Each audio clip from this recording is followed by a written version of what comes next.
ప్రేమ కలిగిన మా కన్న తండ్రి, మీ ప్రేమ కలిగిన నామానికి, మీ ఉన్నతమైన పాదములకు స్తుతి చెల్లిస్తున్నాం. భూమి మీద మీ పాదం పెట్టారు, ఆకాశంలో మీ సింహాసనం. మీ పాదాల చింత మేమున్నాం, మీ పాదాల చింత ప్రణమిలుతున్నాం. మీ యొక్క మాటలను మేము వినడానికి సిద్ధపడుతున్నాం. తగిన జ్ఞానాన్ని, తగిన బుద్ధిని మాకు ప్రసాదించండి. క్రీస్తు వారి శ్రేష్టమైన నామమున ఈ ప్రార్థన మీకు సమర్పించి బ్రతిమలాడి వేడుకుంటున్నాం తండ్రి. ఆమేన్. చేరువచ్చిన మీ అందరికీ మన ప్రభువును రక్షకుడు క్రీస్తు యేసు వారి పేరట శుభములు పలుకుచు. మరి ప్రపంచంలో క్రైస్తవుల పర్వదినం క్రిస్టమస్ అంటే క్రీస్తు యేసు వారు పుట్టినరోజని జరుపుకుంటున్న తరుణంలో మన ఆయన పుట్టాడా, ప్రవేశించాడా? మరి ఎక్కడ పుట్టాడు, ఎక్కడికి ప్రవేశించాడు? ఆయన ప్రవేశించడంలో కారణం ఏంటి? కొన్ని విషయాలు బైబిల్ నుండి మనం నేర్చుకుంటాం. ముఖ్యంగా మరి పేతురు గారు రాసిన మొదటి పత్రిక, పేతురు గారు రాసిన మొదటి పత్రిక 2వ అధ్యాయము 21వ వచనం. ఆమెకు వస్తున్నాను. 2వ అధ్యాయము 21వ వచనం.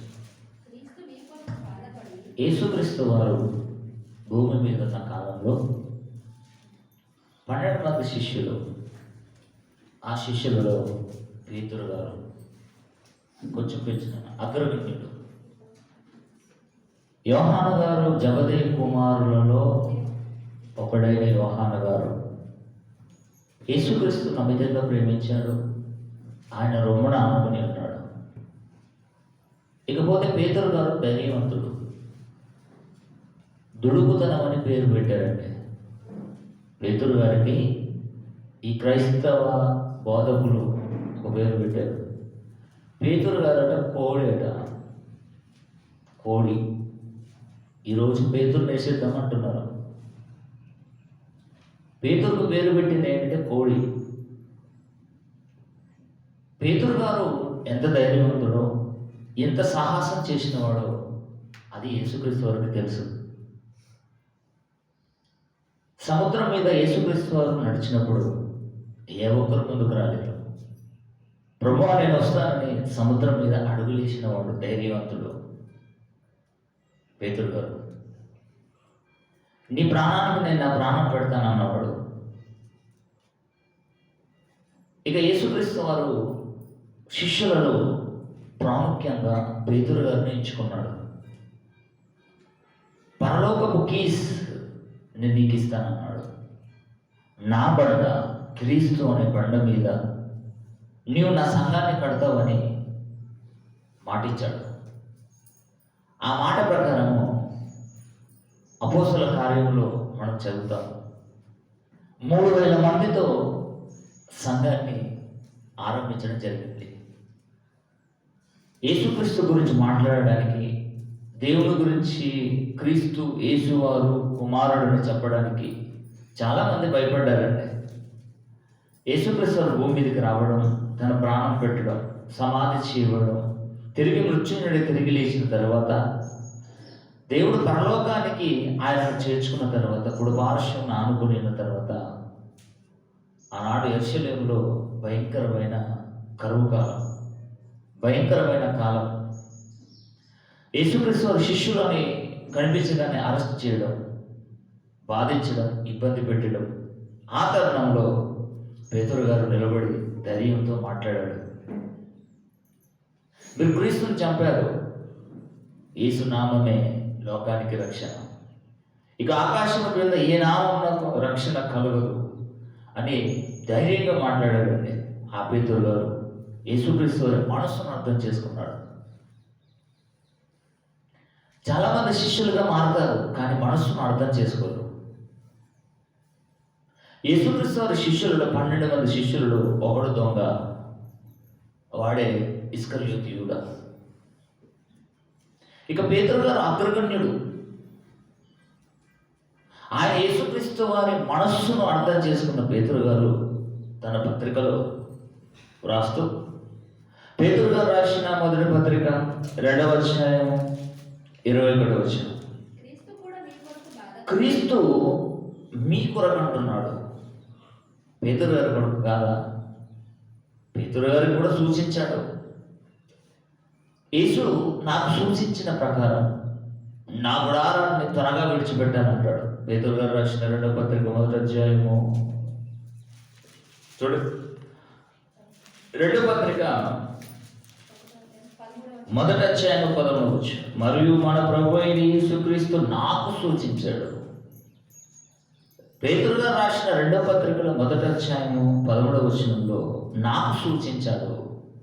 ఇక్కడ మీకు ఎవరైతే ఈ వచనాన్ని చదువుతారో, ఎవరైతే ఈ వచనాన్ని ఆలోచిస్తారో వారికి క్రీస్తు యేసు వారట ఏముంచి వెళ్ళాడట? క్రీస్తు కూడా మీ కొరకంటే మన కొరకే, నా కొరకు కూడా, నా కొరకు మన కొరకు బాధపడి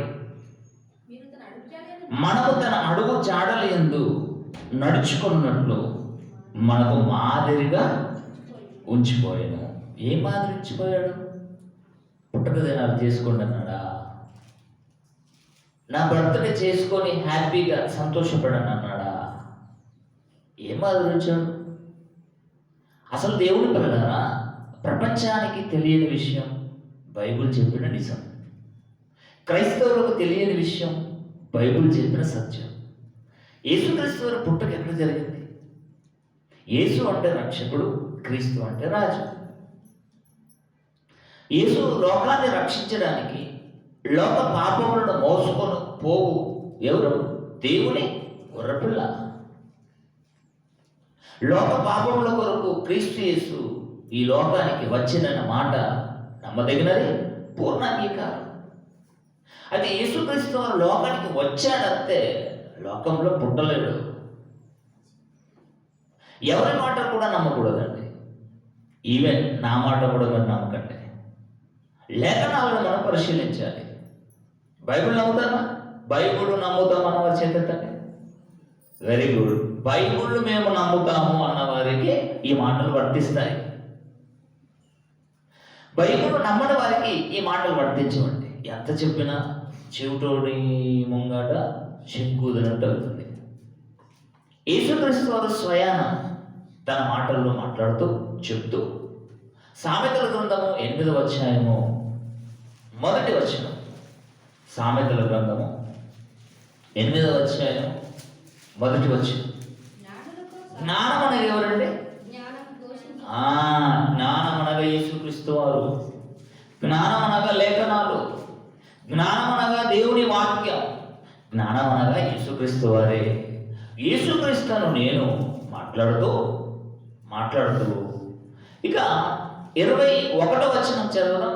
ఇదంతా చదివితే మనకు టైం సరిపోదు కనుక 21వ వచనం నుంచి 22వ వచనం నుంచి చదువుదాం.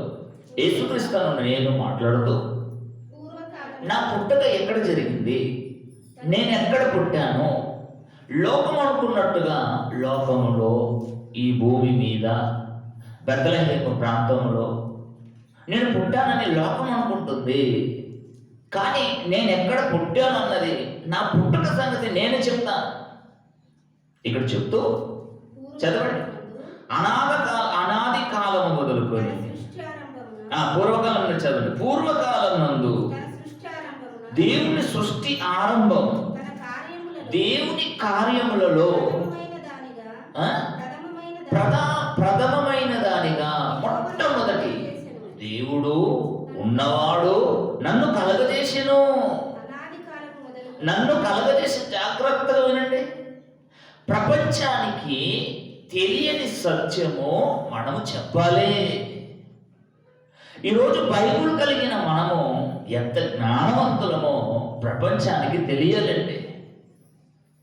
మన జ్ఞానం కాదు, ఇందాకే అన్నగారు ప్రార్థన చేశారు కదా, తన దాసుని మీ బూరగా వాడుకోనండి. బూర అంతే, స్పీకర్. ఇవన్నీ దేవుడి మాటలు.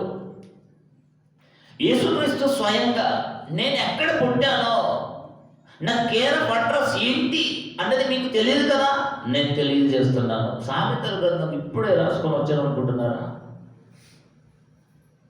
జాన్ గుటన్బర్గ్ ఈ భూమి మీదకి ప్రవేశించిన తర్వాత సుమారంటి 1600 సంవత్సరాలలో ఈ బైబిల్ను అచ్చుయంత్రం కనుగొని బైబిల్ తొలి పుస్తకముగా ముద్రించబడింది. ఏంటి బైబిల్ అంటే? నేటికి క్రీస్తు శకం 1600, సుమారు 1600 సంవత్సరాలలోనే ఈ సత్యం సమాజానికి తెలియజేశాడు వాక్యం ద్వారా. మరి ఇంతవరకు తెలుసుకోలేదా? తెలుసుకోలేదు.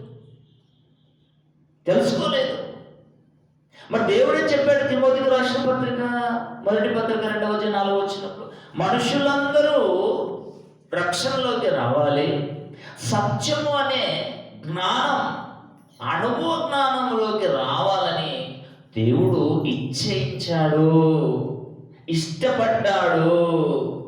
మరి ఎవరు వాక్యం చదువుతున్నారు?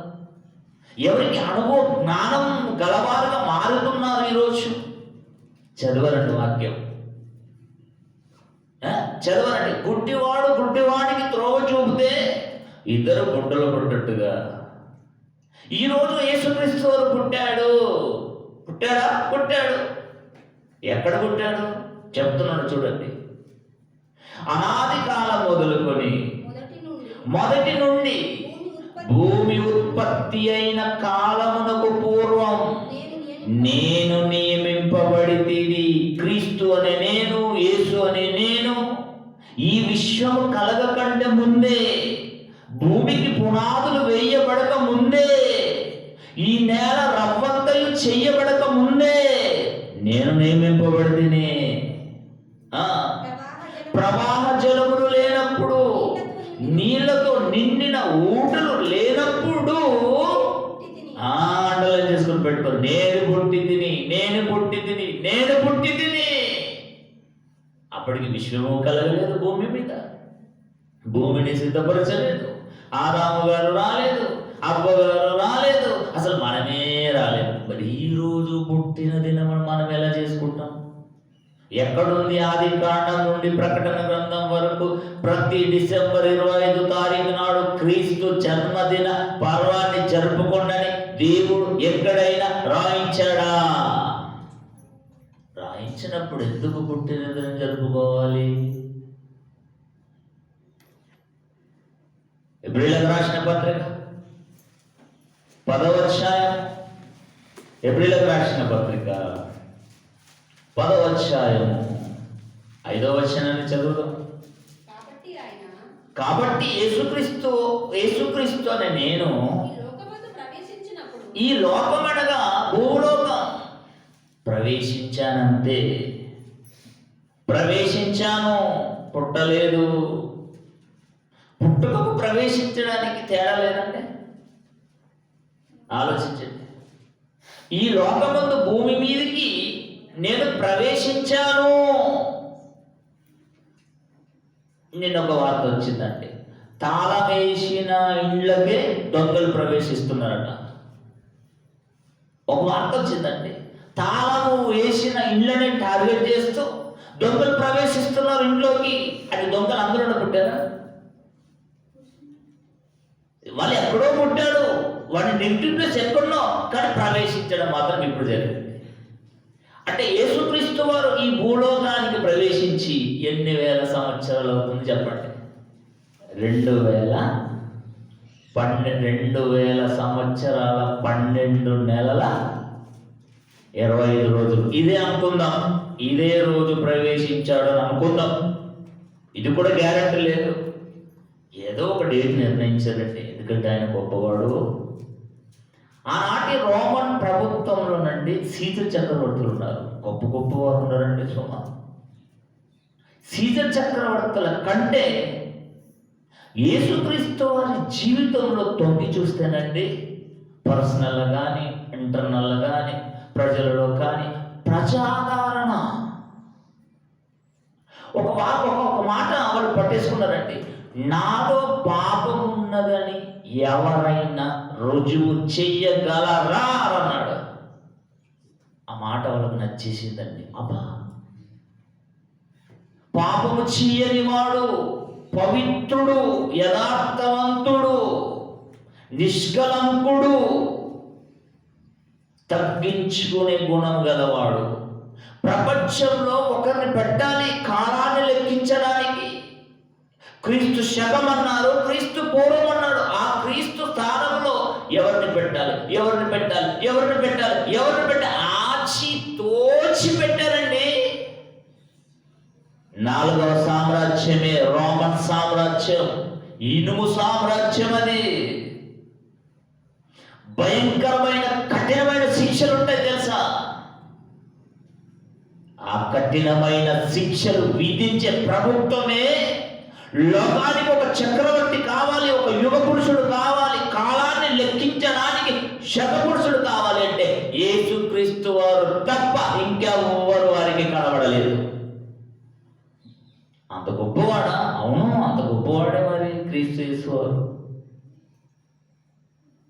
కనుక ఈ లోకానికి ప్రవేశించాడు. పని మీద ప్రవేశించాడా? పని లేక ప్రవేశించాడా? యోహాను సువార్త 13వ అధ్యాయం 3వ వచనం. యోహాను సువార్త 13వ అధ్యాయం 3వ వచనం. బైబిల్ తెరవండి అందరూ. తండ్రి, యోహాను సువార్త 13వ అధ్యాయం 3వ వచనం. ఎందుకు వచ్చాడు ఈ లోకానికి? ఎందుకు ప్రవేశించాడు? ఎక్కడి నుండి వచ్చాడు? తండ్రి తన చేతికి సమస్తము అప్పగించినని తానట దేవుని యొద్ద నుండి బయలుదేరి. దేవుడు ఎక్కడ ఉన్నాడు? పరలోకమందున్న తండ్రి అని ప్రార్థన చేస్తామా? దేవుడు ఏమన్నాడు తెలుసా? నా సింహాసనం ఆకాశమందు, నా సింహాసనం అన్నాడు. పరలోకంలో భూమయ్య నా పాదపీఠం. అందుకనే దేవా మీ పాదాల చెంత ప్రణమిల్లుతున్నామని ప్రార్థన చేస్తాం మనం.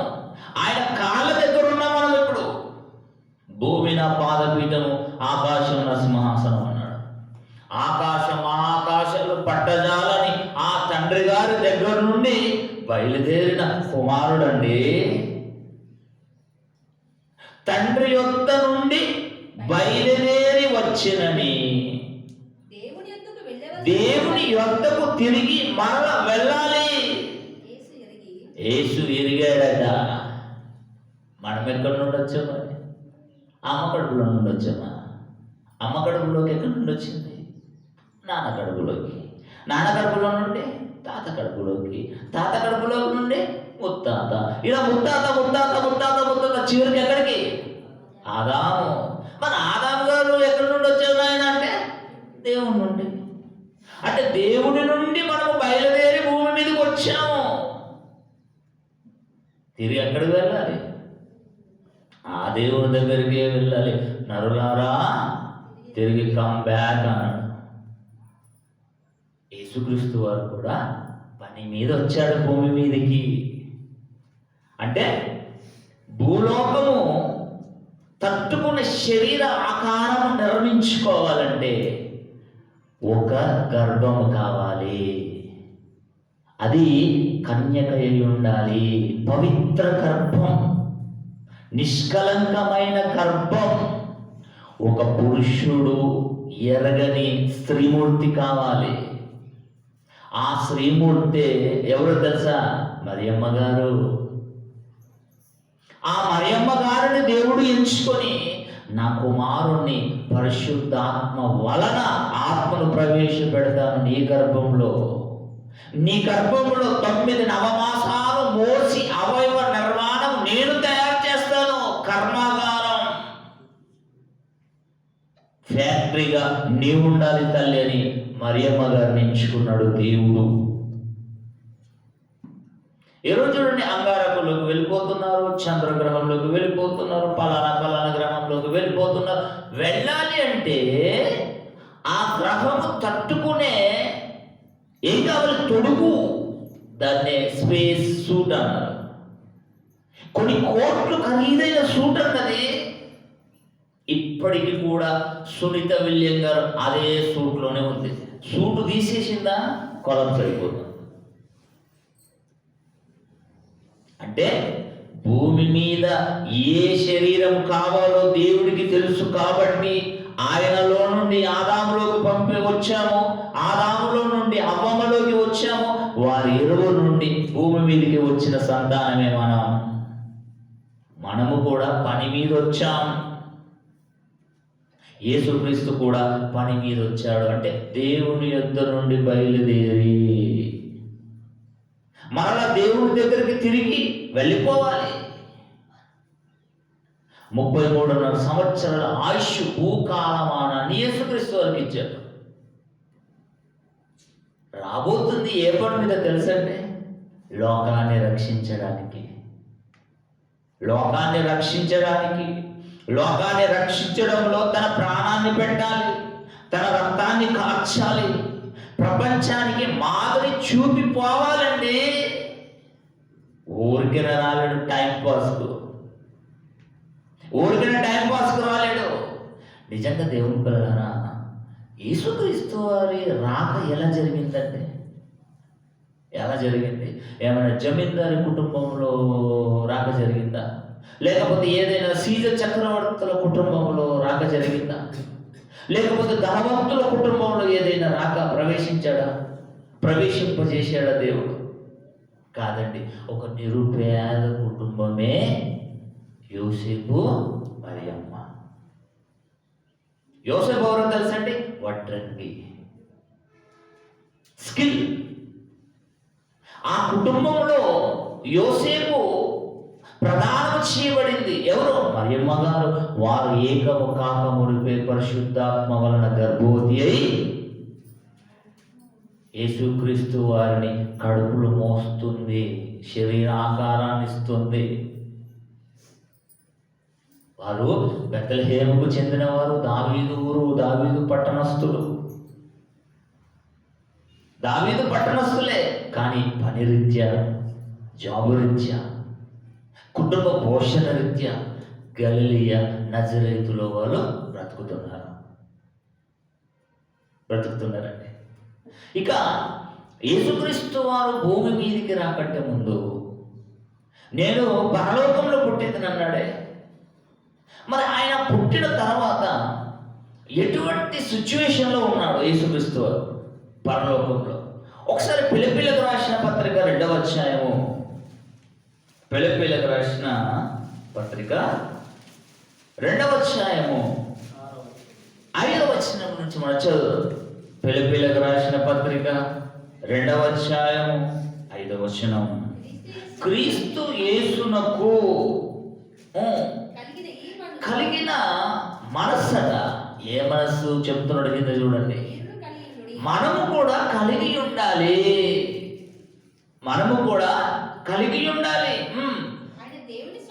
ఏంటి మనస్తత్వం గలవాడు? ఏ మనస్తత్వం గలవాడు అంటే ఆయన దేవుని స్వరూపము కలిగిన వాడే, దేవునితో సమానత్వం కలిగిన వాడే. ఉండుట విడిచిపెట్టుట భాగ్యమని ఎంచుకొనలేదు, కానీ తండ్రి పని మీద భూమి మీదికి రావాలి అంటే నాయన నీవు మనుష్యుల పోలికగానే వెళ్ళాలి. ఏదో నీకు స్పెషల్ ఆకారం ఇవ్వను. మాయ మచ్చింద్ర సినిమాలో చూడండి, ఇలా కనబడతాడు, అక్కడ వెళ్తాడు. అటువంటి ఆకారం నీకు ఇవ్వరు నాయన. నీకంటూ పవర్ఫుల్స్ ఏమి ఇవ్వను. మనుష్యులకు ఎలాగైతే రూపం ఉందో, తల్లి గర్భంలో అవయవ నిర్మాణం నిర్మించుకొని భూమి మీదకి వస్తారో అదే ఆకారాన్ని నేను నీకు ఇస్తాను. ఓకే వెళ్ళైనా ఇవ్వండి, నేను నిరూపించి చూపిస్తానన్నాడు. చూపించాను. విడిచిపెట్టకూడని భాగ్యముని ఎంచుకొనలేదు, కానీ మనుష్యుల పోలికగా పుట్టి దాసుని స్వరూపమును ధరించుకొని తన్ను తానే రిక్తునిగా చేసుకొనెను. ఎలా రిక్తులుగా చేసుకున్నాడట? మరియు ఆయన ఆకారమందు మనుషులుగా కనబడి మరణము పొందునంతగా, అనగా శిలవ మరణము పొందునంతగా విధేయత చూపిన వాడై తన్ను తాను హెచ్చించుకున్నాడా? తగ్గించుకున్నాడు. దాసుని స్వరూపం అంటే ఏంటండి? దాసుని స్వరూపం అంట మనుష్యుని పోలిక. భయంకరమైన స్థితిలో ఆయన రాకడ జరిగిందండి భూమి మీదకి. గొప్పవాడే, రక్షకుడే. రక్షించిన తర్వాత ఆయన రాజు, ప్రభువులకు ప్రభువును, రాజులకు రాజు. ఎప్పుడైతే పరలోకంలో ఎటువంటి స్థితి ఉందో దానికంటే రెట్టింపు స్థితిని పొందిన వాడై ఉన్నాడు ఇప్పుడు ప్రజెంట్లీ. ప్రధానుల మీదను, దూతల మీదను, అధికారుల మీదను, భూమి మీదను, పరలోకమందును, పాతాళ లోకమందును, 3 లోకాల చిత్రాధిపతి ఇప్పుడు. కానీ భూమి మీదికి రాకంటే ముందు దేవుడితో సమానంగా దేవుడు, కుమారుడైన దేవుడుగా ఉన్నాడు. ఏం మాట్లాడుతున్నా? కుమారుడైన దేవుడుగా ఉన్న దేవుడు దానిని విడిచిపెట్టి భూమి మీదకి ఎలా వచ్చాడు తెలుసండి? కటిక దరిద్రులండి యోసేపు మరియమ్మ కుటుంబం తెలుసా? బీద పరిస్థితి, పేదలు, నిరుపేదలు. ఇక దీనికంటే ఏదైనా వర్డ్స్ ఉందా? నిరుపేదల కుటుంబంలోనే భూమి మీదకి ప్రవేశించాడు. అసలు యేసుక్రీస్తు వారి ప్రవేశం ఎలా జరిగిందో ఒకసారి మనం చూద్దామండి. లూకా సువార్త 2వ అధ్యాయం, లూకా సువార్త 2వ అధ్యాయం 1వ వచనం నుంచి కొన్ని వచనాలు అందరు తీయండి. యేసుక్రీస్తు వారిని ఇప్పుడు ఎలా పూజిస్తున్నారంటే, అందమైన తొట్టి, దానికి పువ్వులు, దానికి బెలూన్స్, రెడ్ కార్పెట్స్. అసలు యేసుక్రీస్తు వారి ప్రవేశం ఎలా జరిగిందంటే చదువుదాం ఇప్పుడు. ఆ దినములలో సర్వలోకమునకు ప్రజాసంఖ్య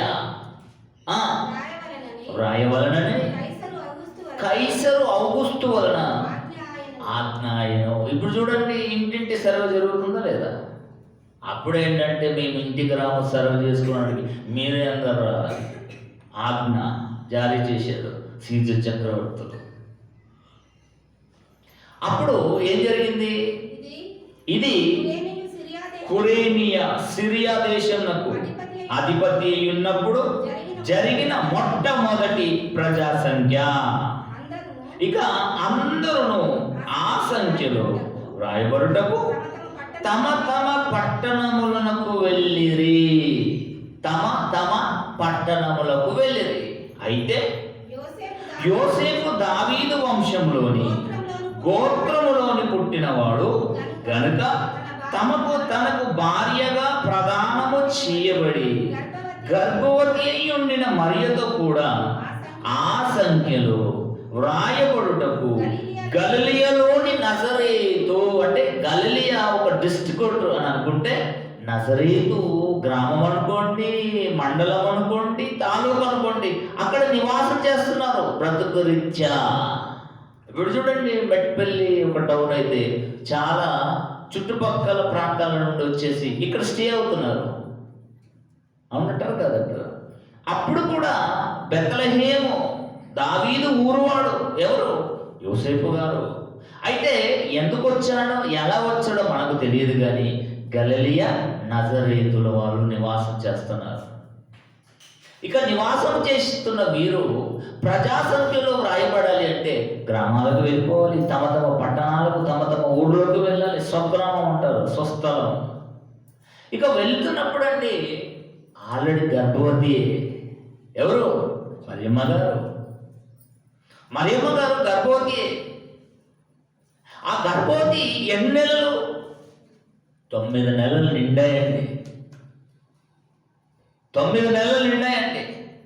ఇక గలిలియ నుండి నజరేతు నజరేతు నుండి బెత్లెహేము ప్రాంతానికి వెళ్ళాలంటే సుమారు ఎన్ని కిలోమీటర్లు చూడండి. ఒకసారి పట్టణం చూడండి సైడ్. మీ బైబిల్లో చివరిలో పట్టణం ఉంటుంది చూడండి ఒకసారి. క్రొత్త నిబంధన కాలపు పాలస్తీన ఉంది. అందరు చూడాలి. క్రొత్త నిబంధన కాలపు పాలస్తీన. గలిలయ ఎక్కడుందండి? పెద్ద అక్షరాలతో ఉంది గలిలయ. చూసారా? పటం తీయండి, అందరు పటం తీయండి.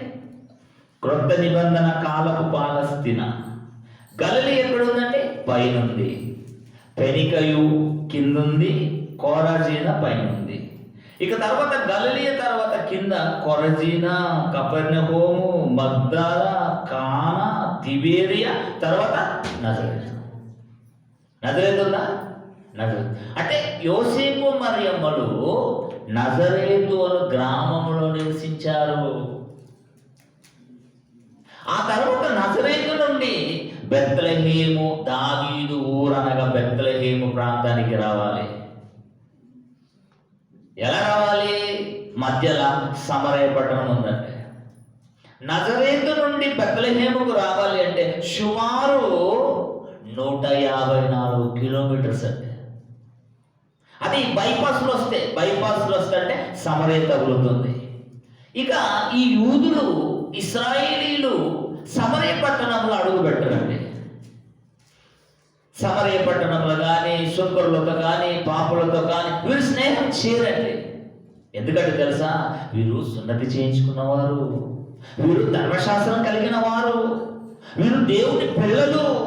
వారేమో దేవుని పిల్లలు కాదు. సమరయులు కానీ, శుంకరులు కానీ, వారు అన్యులు, అంటరాని వారు.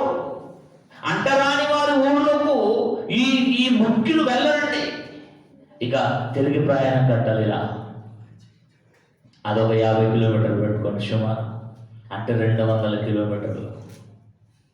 నజరేతు నుండి బెత్లెహేము ఊరుకు రావాలి అంటే సుమారు 200 కిలోమీటర్లు అండి. ఒక వ్యక్తి గంటకు 4 కిలోమీటర్లు నడుస్తాడండి. గంటకు 4 కిలోమీటర్లు నడవగలుగుతాడు. అంటే 200 కిలోమీటర్లు అంటే 48 గంటలు అవుతుందండి, 2 రోజులు. అప్పటికి మరియమ్మ గారు నిండు చూడాలండి. 9 నెలలు పడ్డాయి. ఎప్పుడు ప్రసవిస్తుందో కూడా తెలియదు. అయినా ప్రజా సంఖ్యలో మన పేర్లు రాయబడాలి. నిజంగా ఎంత ఇంట్రెస్ట్ అండి, ఆలోచించండి. యోసేపు గారు కూడా భలే ఆలోచించాడండి. అందులో రాస్తే రాయకపోతే అని ఊరుకున్నాడా? మనం ఊరుకుంటామా? రేషన్ కార్డులో లైన్ పడతారండి, చుట్లు పడుకుంటారు, నేను ముందా నువ్వు ముందని. ఆధార్ కార్డులో పేరు రాయించుకోవడానికి చిన్న పిల్లల నుండి ముసలి వరకు కూడా పేరు రాయించుకున్నారండి. ఎందుకంటే అందులో పేరు రాయించుకోకపోతే నువ్వు దేశ పౌరుడు కావు. అలా పోయావు. ఒకవేళ గవర్నమెంట్ నుంచి ఏదైనా వచ్చే లాభాలు కానీ, రాయితీలు కానీ మనకు తక్కువ. అసలు పేరే లేదు ఆధార్ కార్డులో. అసలు నువ్వెవరివి? నాన్ లోకల్, అంటే నువ్వు భారతీయుడు కావు. ఆ రోజు కూడా ఆ భయంతోనే నిండు చూడాలైన మరియమ్మను వెంటబెట్టుకొని ఎలా వెళ్ళారండి? ఏమైనా ఎడ్ల బండ? మనక్కడ ఇక్కడ నుండి అక్కడికి వెళ్ళాలంటే ఇటు వెళ్ళాలన్న బైకే. టెక్నాలజీ కదా మనకి ఇప్పుడు. రాతి యుగం నుండి ఏ యుగంకి వచ్చా చెప్పండి? కంప్యూటర్ యుగంకి వచ్చాం. గట్టిగా చెప్పండి, కంప్యూటర్ యుగంకి వచ్చామా? కనుక ఇప్పుడు సొంతంగా జెట్ ఫ్లైట్ ఉంది. ఎందరో ఉన్నతమైన వాళ్ళు, డబ్బున్న గలవారు సొంత ఫ్లైట్ అండి. మనకు సొంత కారు కూడా లేదు. ఈరోజు ప్రతి ఇంటికి ఒక బైక్, ప్రతి ఇంటికి ఒక కారు. మరి ఆ రోజు నా చిన్నతనంలో ఒక లూనా, ఒక స్కూటీ ఏం లేదండి, టీవీఎక్స్, ఒక సైకిల్ ఉంటే మహా గొప్ప అయిపోయి, చెతక్, వెస్పా మహా అయిపోయానండి. ఇప్పుడు చూడండి, బైకుల మీద బైకులు, కారులు. మరి ఆ రోజండి యేసుక్రీస్తు వారి రాక భూమి మీద జరుగుతుంటే రెడ్ కార్పెట్ వేయాలని ఎంత ప్రాముఖ్యుడు కాదు యేసుక్రీస్తు వారు. ఏ రోజు ఏదో ముగ్గు పోసారు చూడండి, ఎవరో వస్తున్నారని. అవునా? చూశారు కదా, తెల్ల ముగ్గు పిండి ముగ్గు పోసారు. దేనికి అంటే ఇంపార్టెంట్ పర్సన్ వస్తున్నారు, విఐపీస్ వస్తున్నారు, ముఖ్యులు వస్తున్నారు. మరి లోకానికి వచ్చిన వారు ముఖ్యుడు కాదా యేసుక్రీస్తు వారు? అసలు యేసుక్రీస్తు వారు లోకంలో ఉన్న మనుషులు చేసిన పాపాలను మోసుకుపోవడానికి వస్తున్నారు. గొర్రెపిల్ల ఆకారంలో ఎంత ముఖ్యుడండి. అసలు యేసుక్రీస్తు వారి కంటే ముఖ్యులు ఇంకెవరు ఉన్నారంటే దేవుడు తప్ప, పరిశుద్ధాత్మ దేవుడు తప్ప పక్కన పెట్టాడు. మరి ఆయన వచ్చినప్పుడు రాజబాట వేయాలి, రాజమార్గాన్ని సిద్ధం చేయాలి. కానీ దేవుడు ప్రడారా ఆ రోజు ఏం ఫెసిలిటీ లేవండి. ఈరోజు గూడ్స్ ఉన్నాయి. ఆ రోజు గూడ్స్ అంటే ఏం తెలుసా? కంచెర గాడిద. ఆ గాడిద మీద ఇద్దరు ఎక్కుతారు, కింద కూలిపోతుంది. ఇప్పుడు చూడండి, ఆ రోడ్డు మీద వెళ్తున్నప్పుడు బ్యాటరీ వెహికల్ ఉంటాయండి, తస్సది ముగ్గురు ఎక్కుపోతున్నారు, పయ్యాలన్నీ అయిపోతున్నాయి, సాకప్ జిల్లన్నీ అడ్డుకుపోతున్నాయి. అది కొంత వెయిట్ చెప్తాడండి వాడు, ఇంత వెయిట్ వరకు మీరు కూర్చోండి, లిమిట్స్ ఇస్తారు. గాడిద మీద ఇద్దరికి పోయారు అనుకోండి, గాడిద కూలిపోతుంది. గాడిదకు నడిచేటప్పుడు అండి ఏదైనా దానికి దురదలు వేసినా, దానికి ఏదైనా నొప్పి వేసినా, దాని మీద ఉన్న సామాను దొబ్బేయడం తెస్తుందండి. దాని గాడిదకు ఉన్న స్వభావం అది. ఎలా ప్రయాణం చేశారండి వాళ్ళు? కాలినడకన 200 కిలోమీటర్లు, 48 గంటలు, నిండు చూలాలు. ఎంత కేర్గా తీసుకెళ్ళిండండి మరియమ్మను యోసేపు గారు. టేక్ కేర్గా ఉన్నాడు. యోసేపు గారు ఒకప్పుడు అనుమానపడ్డాడండి, ఇది నాది కాదా అనేది నేను ఎలా ఏలాలని అనుమానంతో నీతిమంతుడై గుట్టు చప్పుడు కాకుండా విడాకులు తీసుకోవాలని ఆలోచించాను. కానీ మరలా దేవుడు తెలుసుకొని దేవదూతను పంపించాడు, యోసేపు నీ ఆలోచన మార్చుకోవాలి. ఆవిడ తప్పు చేయలేదు, పవిత్రురాలు, నిష్కలంకురాలు. నా కుమారుని నేనే పరిశుద్ధాత్మ ద్వారా ఇగో గర్భంలోకి తీసుకొచ్చాను. అవయవ నిర్మాణం చేయాలి, అవయవ నిర్మాణం చేసుకొని భూమి మీదకి రావాలి లోకరక్షకుడు. కనుక నీ ఆలోచన మార్చుకోమన్నాడు. ఆలోచన మార్చుకున్న తర్వాత యేసుక్రీస్తు భూమి మీదికి వచ్చేంత వరకు మరియమ్మను టచ్ చేయలేదండి. భర్తే అన్ని అధికారాలున్నా మరియమ్మ గారి మీదికి వెళ్ళిపోలేదండి. దేవుడి పిల్లారా, ఇక గాడిద మీద ఎక్కించాడు. అంతే కదండి, గాడిదనే కదండి వాహనం. అతను నడుచుకుంటూ ఆవిడను చాలా జాగ్రత్తగా తీసుకుని వెళ్ళాడండి. ఎక్కడికి? ప్రజా సంఖ్య రాయడానికి. 200 కిలోమీటర్లు కాలి నడకన 48 గంటలు నడుచుకుంటూ వెళ్ళారండి. మరియమ్మ గర్భంలో ఒక బరువు, ఆయనని రక్షకుడు. ఇక రాబోతున్నాడు, సమయం ఆసన్నమవుతుంది, గంటల వ్యవధి మాత్రమే. ఆ గంటల వ్యవధి ఉన్నప్పుడండి ఎంత జాగ్రత్తగా చూసుకోవాలండి. ఒక ఏసీ రూము, ఒక మంచి విడిది గదిలో పెట్టాలి. డాక్టర్లు రెడీగా ఉండాలి. అప్పుడు డాక్టర్ లేదు, మంత్రసానులు, వాళ్ళని రెడీగా చేసుకొని పెట్టుకోవాలి. ఎప్పుడు ప్రసవిస్తుందో తెలియదు, ఏది లేదండి. ప్రజా సంఖ్యలో మా పేర్లు రాయబడాలంటే వచ్చే రాయితీలు మాకు కావాలి. ఇదే మనసు అండి. ఎవరికి? యోసేపు గారికి. మరి మరియమ్మ చెప్తే వింటాడా? వినడు కదా. వెళ్ళిపోయారండి. అది రాజమార్గమా? బండ్ల బాట అండి. తుప్పుళ్ళు వస్తాయి, జంతువులు వస్తాయి, క్రూర మృగాలు వస్తాయి, రాళ్ళు వస్తాయి, రప్పలు వస్తాయి.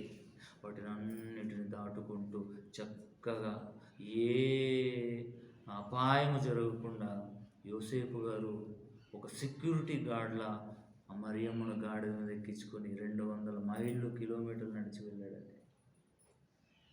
అంటే యేసుక్రీస్తు వారి భూమి మీదికి రాక ఇలా జరిగిందండి. ఎంత దీన పరిస్థితి అండి, ఎంత దయానీయమైన పరిస్థితి అండి. ఎట్టికేలకు చేరుకున్నారు. చదవండి అదే మరలా ఇక్కడికి రండి. లూకాసు వార్త 2వ అధ్యాయం 5వ వచనం అండి. దావీదు 6వ వచనం చదవండి. బెత్లెహేం అనబడిన దావీదు ఊరికి వెళ్ళెను. వారక్కడ ఉన్నప్పుడు నిజంగా దేవుడి పిల్లలారా, వీరికంటే ముందు వెళ్ళిన వారు ఎంతో మంది ఉంటారండి. స్థలాలు ఆక్రమించుకుంటారు తెలుసా. ఈరోజు బస్సులలో సీట్లు ఆక్రమించుకున్నట్టు దస్తీలు వేస్తారు కదండి. దస్తీలు వేస్తే నా సీటు, చికలు కాలర్లు పట్టుకొని ఫైట్ చేసిన కాలాలు ఎన్నో ఉన్నాయండి. నేను దస్తేసాను కాబట్టి ఇది నా సీటే. వాడు కూర్చున్నాడు ఇంకా. అంటే ఆ రోజు కూడా సత్రం ఒక హాల్లో పెట్టారనుకోండి, జనాభా లెక్కల్లో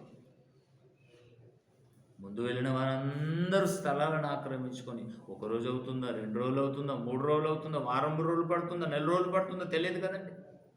వీరు వెళ్ళేసరికి సత్రంలో స్థలం లేదండి. ఇక చదవండి.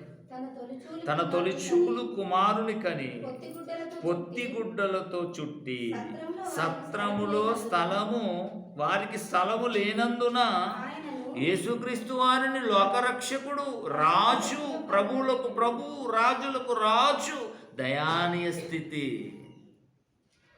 అక్కడ చెప్పాడు కదా, తగ్గించుకున్నాడు. మనుష్యుని పోలిక, దాసుని స్వరూపం. దాసుడైన కూడానండి ఎవ్వరు కూడా పశువుల తొట్టిలో పరుండబెట్టరండి. గత్యంతరం లేదు. మరి సత్రంలో స్థలం లేదు. అయ్యో, ఒక నిండు చూలాలు వచ్చింది, మరి ఈవిడకు కొంత స్థలం ఇవ్వాలని ఎవరికైనా దయ కలుగుతుందండి? నువ్వు నిండు చూలాలు అయితే ఏంటి, నువ్వు ఎవరైతే ఏంటి, ఇది మా స్థలం, మీకు లేకపోతే బయటకు వెళ్ళండి. కరుణ జాలి అనేది ఉండదండి. చూడండి, బస్సులలో ముసలి వాళ్ళు కానివ్వండి, వయసు వచ్చిన వారు కానివ్వండి నిలబడతారు, కానీ అట్టకట్ట ఉంటాడు, సీట్లో కూర్చుంటాడు. అయ్యో కూర్చోండి బామ్మగారు అని చెప్పడండి. అయ్యో పెద్ద ఆయన కూర్చోండి ఇవ్వరండి. ఆ రోజు కూడా అంతే. మనిషి నైజమే అంత స్వార్థం. సత్రంలో స్థలం లేనందున ఏం చేశారట?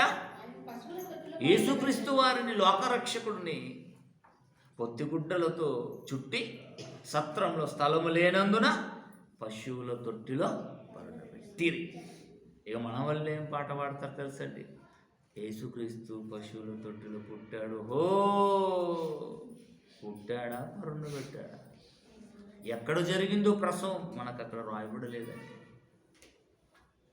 అంటే యేసుక్రీస్తు వారి భూమి మీద రాక ఎంత దయానీయ పరిస్థితి చెప్పండి. మన ఆయన లోకానికి మాదిరి చూపిపోయాడంటే, నేను ఇంత గొప్పవాడిని, పరలోకంలో ఉన్నప్పుడు నా గొప్పతనం ఏంటి? పిల్లపిల్లకి రాసిన పత్రిక 2వ అధ్యాయంలో మనం చదివాం కదా, దేవుడితో సమానంగా ఉన్నవాడిని నేను. కానీ భూలోకానికి వచ్చినప్పుడు దయానీయకరమైన పరిస్థితి, ఈద పరిస్థితి. రాజుల కుటుంబంలో నేను రాలేను, చక్రవర్తుల కుటుంబంలో నేను రాలేను. అంటే నన్ను కూడా స్వీకరించిన వారికి అవసరమైతే నా పరిస్థితి కూడా తగులొచ్చు, రావచ్చు. మీరు తట్టుకుంటారా? తట్టుకోవాలి. ఎంత తగ్గింపు జీవితం అండి యేసుక్రీస్తు వారిది. మాదిరి అన్నాడు, మాదిరి. క్రీస్తు కూడా మన కొరకు బాధపడి మాదిరి చూపిపోయాడు. ఏ బాలెంతైనా, ఏ చిన్న పసికూడలైనా, ఎక్కడైనా నిజంగా అండి పశువుల తొట్టిలో పరుండబెట్టాడన్నది ఎప్పుడైనా వార్తలు మీరు విన్నారండి? నేనైతే వినలేనండి, యేసుక్రీస్తు వారు తప్ప. పశువుల తొట్టి ఎలా ఉంటుందండి? నీట్గా ఉంటుందా? సెంటు కొట్టుంటుందా? దోమలు, ఈగలు, జబ్బు, పేడ, నీచ్ కంపు. ఆనాడు ఆ పశువుల తొట్టి అయితే ఈరోజు మన వాళ్ళు పశువుల తొట్టి ఎలా తయారు చేస్తున్నారండి? మన వాళ్ళని పెళ్ళోని బారసప్పుడు మంచి తొట్ల, ఉయ్యాల, చుట్టూ పువ్వులు అలంకరిస్తారు, డెకరేషన్ చేస్తారు. అందులో రాజవైభవంగా అన్ని ఉంగరాలు, ఈ చేతులకు ఉంగరాలు, కమ్మలు, చిన్న బుడ్డోనికైనా పెట్టి లాలన చేస్తాడండి. అలా పరుండు పెడుతున్నారండి యేసుక్రీస్తు అని, యేసుక్రీస్తు వారు ఒక బొమ్మను చేసి.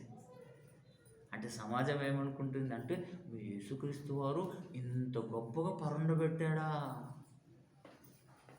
అంటే ఆయన రాక ఇంత గొప్పగా జరిగిందా. బైబిల్లో ఒకటి ఉంటే మనం ఒకటి చెప్తున్నాం. ఈరోజండి హేతువాదులు, మతోన్మాదులు, క్రీస్తు విరోధులు, బైబిల్ విరోధులు, దేవుని విరోధులు క్రిస్మస్ చేసుకుంటున్నారు కదా. 25వ డిసెంబర్ క్రీస్తు పుట్టాడని మీ బైబిల్లో చూపిస్తారా ప్రశ్నిస్తున్నారండి. నిన్ననే ఒక డిబేట్ జరుగుతుంది. తలకమాసిన వాళ్ళు అందరూ డిబేట్లకు వెళ్తారు కదండి.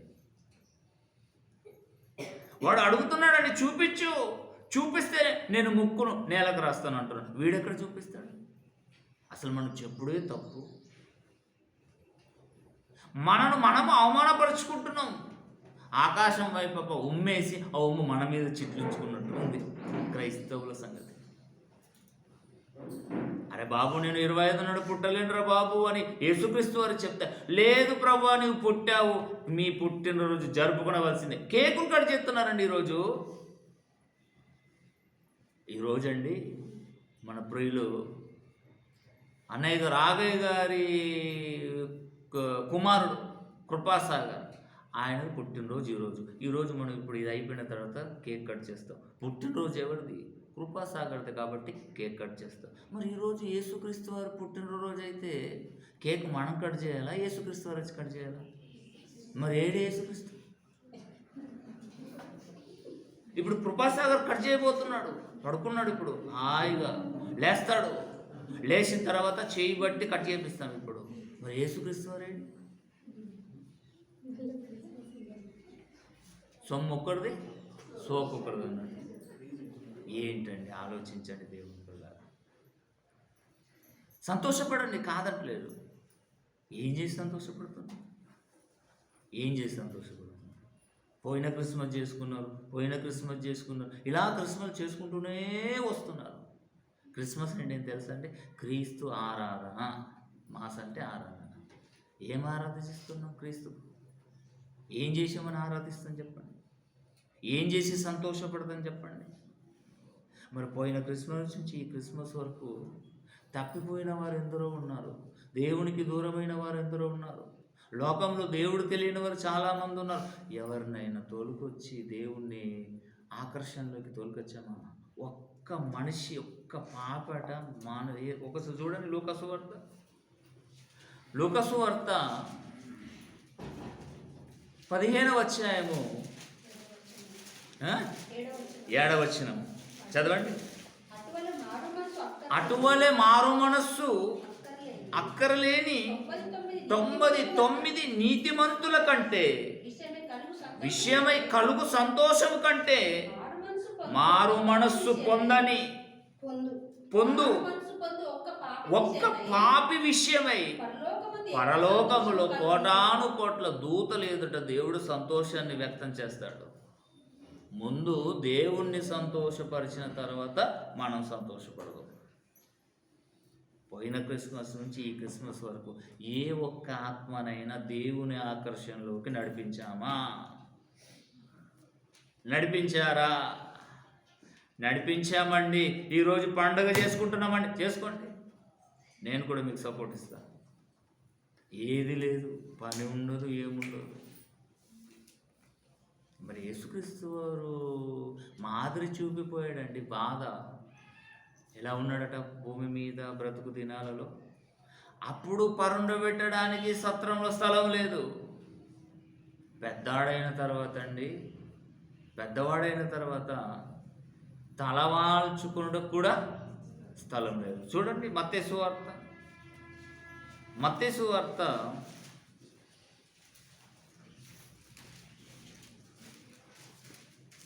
8వ అధ్యాయము, మత్తయి సువార్త 8వ అధ్యాయము 19వ వచనం 20వ వచనం చదువుదామండి. అంతటా ఒక శాస్త్రి వచ్చాడట. శాస్త్రాలు తెలిసిన వ్యక్తి వచ్చి, బోధకుడా, మీరెక్కడ వెళ్ళినను నీ వెంట నేను వస్తాను బోధకుడు అంటున్నాడు. ఎవరు? శాస్త్రవేత్త. అప్పుడు యేసుక్రీస్తు వారు ఏమంటుండే చూడండి. అందుకు అందుకు యేసుక్రీస్తు వారు గొర్రెలను, నక్కలకు బొరియలున్నవి, ఆకాశ ఆకాశ పక్షులకు గూళ్ళున్నవి, కానీ నాకు తలవాల్చుకొనుటకు కూడా స్థలం లేదు. అప్పుడు నా చిన్నతనంలో భూమి మీదికి ప్రవేశించినప్పుడు సత్రంలో స్థలం లేదు, పశువుల తొట్టెల పొరను పెట్టారు. మరి ఇప్పుడు పెద్దాడైన తర్వాత దేవుని సువార్తలో నేను ఉంటున్నాను, మరి నాకు తలవాల్చుకొనుటకు కూడా స్థలం లేదు, సమయం లేదు. ఎట్టికేలకు యేసుక్రీస్తు వారు తొట్టిలో పరుండబెట్టిన తర్వాత మరలా తిరిగి సున్నతి చేయించిన తర్వాత 8వ దినమున ఇంటికి వెళ్ళారండి. ఇక ఇంటికి వెళ్ళిన తర్వాత దేవుని పిల్లలారా, యెరూషలేములో పండుగప్పుడు అండి మరియమ్మ యోసేపులు పండుగకు వచ్చారండి. యెరూషలేము తిరణాలు అంటారు చూడండి, ఇప్పుడు చాలా జరుగుతున్నాయి, అక్కడక్కడ బోర్డు చూస్తున్నాం, తిరణాలకు వచ్చారండి. ఒకసారి లూకాసు వార్త ఏమి మాదిరి చూపెట్టాడు యేసుక్రీస్తు వారు అన్నది, పిల్లలకి ఏమైనా మాదిరి చూపెట్టాడా? లూకాసు వార్త 2వ అధ్యాయము 3వ అధ్యాయము, లూకాసు వార్త 2వ అధ్యాయము, లూకాసు వార్త 2వ అధ్యాయము 40వ వచనం చదవండి. లూకాసు వార్త 2వ అధ్యాయం 40వ వచనం. బాలుడు అని అన్నాడు, బాలుడు జ్ఞానముతో నిండుకొనుచు ఎదిగి బలము పొందుచుండెను, దేవుని దయ యేసుక్రీస్తు వారి మీద ఉండెను. బాలుడు అంటే 12 సంవత్సరాల లోపు. మరి 12 సంవత్సరాల లోపు ఉన్న వారికి కూడా క్రీస్తు యేసు వారు మాదిరి చూపాడా? చూపాడు. ఏంటి ఆ మాదిరి? కిందికి రండి. 49వ వచనం, 48. ఆయన తల్లిదండ్రులు ఆయనను చూచి, అనగా యేసుక్రీస్తు వారిని చూచి మిక్కిలి ఆశ్చర్యపడ్డారట. ఏమి ఆశ్చర్యపడ్డారు? శాస్త్రం లేదట, పరీక్షలు లేదట. వాళ్ళు ప్రశ్నలు వేస్తూ ఉంటే ప్రశ్నలు యేసుక్రీస్తు వారు వేస్తూ ప్రశ్నలకు సమాధానం చెప్తున్నాడట. అంటే వాక్యం ప్రకటిస్తున్నాడు బాలుడుగా ఉన్నప్పుడే. ఆ మాటలు చూచట తల్లిదండ్రులట ఆశ్చర్యపోయాడట, ఆశ్చర్యం కలిగిందట.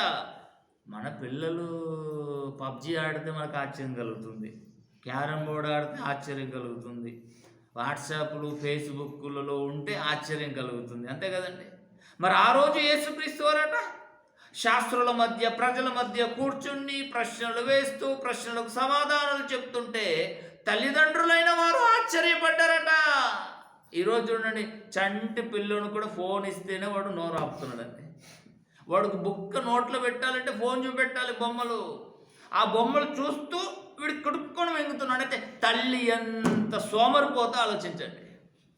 ఒకప్పుడు తల్లులు పిల్లలకు ముద్దలు తినబెట్టాలంటే బయటకు వచ్చేవారు, సంకలో ఎత్తుకొని ఒక గిన్నె పట్టుకొని ముద్దలు పెడుతూ కాకులను, పక్షులను, పందులను, కుక్కలను, ఈ ప్రకృతిని చూపిస్తూ తినిపించేది. ఇప్పుడు ఆ శ్రమ అవసరం లేదు, వాడిని నేను చంకలో పెట్టుకుని వాడికి తినిపించే అవసరమా? ఫోన్ దగ్గర పెడితే కలాస్, బొమ్మలు చూసుకుంటూ వాడు గుడుక్కుని మింగుతున్నాడు. వాడు మింగితే నమలడని వీళ్ళే నీళ్లు తాగిపిస్తున్నారండి. జీర్ణం కాదు. పిల్లల పట్ల జాగ్రత్త వహించండి, నిర్లక్ష్యం చెయ్యకండి. ఇక వాళ్ళట ఆశ్చర్యపడ్డారట. ఎందుకు? 48వ వచనము. ఆయన తల్లిదండ్రులు యేసుక్రీస్తు వారిని చూచి మిక్కిలి ఆశ్చర్యపడిరి. ఆయన తల్లి, కుమారుడా, మమ్మును ఎందుకు ఇలాగూ చేసితివి? ఏం చేశాడు? చేసిందంతా మీరు తిరణాలకు తీసుకొని వచ్చారు. అప్పుడు బాలుడు యేసుక్రీస్తు వారు తప్పిపోకుండా చేతి పట్టుకోవద్దా? తప్పిపోకుండా చేతి పట్టుకోవాలా వద్దా? ఈరోజు చూడండి, మీటింగ్లు తీసుకోపోతారండి, పిల్లలు ఎక్కడో తల్లిదండ్రులు ఎక్కడ. ఇక తల్లిదండ్రులు పిల్లలు కనబడకపోయేసరికి అక్కడికి వెళ్తారండి. అలో చెప్పి, మా పిల్లకాయ తప్పిపోయింది, ఎక్కడున్నా కానీ దయచేసి తీసుకొని రండి అంటే. ఇంత నిర్లక్ష్యం మా పిల్లలంటే. మా అందరిని చూడగానే ఇలా ఆగమైపోతారండి. మనుషులను చూడగానే తల్లిదండ్రులు ఆగమైపోతారండి. పిల్లలు పీసులన్నీ విడిచిపెట్టేస్తారు, వారు మందులో కలిసిపోతారండి. తొక్కీసలాటలో మొన్న ఒకరు చనిపోయారండి, సినిమా హాల్లోకి వెళ్ళినప్పుడు, తెలుసా? కనుక పిల్లలను బహు జాగ్రత్తగా చూసుకోవాలి. పిల్లలను బహు జాగ్రత్తగా చేతిలో పట్టుకొని వారిని నడిపించుకుంటూ వెళ్ళిపోవాలి. చేసిందంతా వీరు ఇప్పుడు వచ్చి యేసుక్రీస్తు వారి మీద ఎరగబడుతున్నారు. చూడండి, ఆయన గొప్పవాడు, ఆయన లోకానికి రక్షకుడు, ఆయన రాజులకు రాజు అవుతాడు. ఆయన పరిపాలన ఆకాశం నిల్చున్నంత వరకు, సూర్యుడు నిల్చున్నంత వరకు, చంద్రుడు నిల్చున్నంత వరకు ఆయన పరిపాలన జరుగుతుంది మరియమ్మ అని దేవదూత చేత దేవుడు చెప్పించాడా లేదా? ఈవిడకు తెలుసా లేదా? తెలిసిన ఆవిడ ఒక దిన ప్రయాణం వెళ్ళిపోయిందని యేసుక్రీస్తుని విడిచిపెట్టి. బాధ్యత ఉందా యోసేపు మరియమ్మలారా? బాధ్యత కలిగి ప్రవర్తించారు. ఆ రోజు విస్మరించారండి. దిన ప్రయాణం వెళ్ళిపోయిన తర్వాత ఏడి మావోడని చూసినారు. మీ ఓడెక్కడ? మీ ఓడు అక్కడనే ఉన్నాడు. మరలా తిరిగి ప్రయాణం కట్టారండి. అప్పుడు శాస్త్రుల మధ్యలో కూర్చుండి ప్రశ్నలు వేస్తూ ప్రశ్నలకు సమాధానం చెప్పేసరికి ఆశ్చర్యపడ్డారట. ఆశ్చర్యపడి ఏమంటున్నారో తెలుసు, అబ్బో మా బాబే అని ఎత్తుకొని ముద్దులాడాలి. కానీ ఏమంటున్నారు చూడండి, కుమారుడా మమ్మను ఎందుకు ఇలాగ చేసితివి?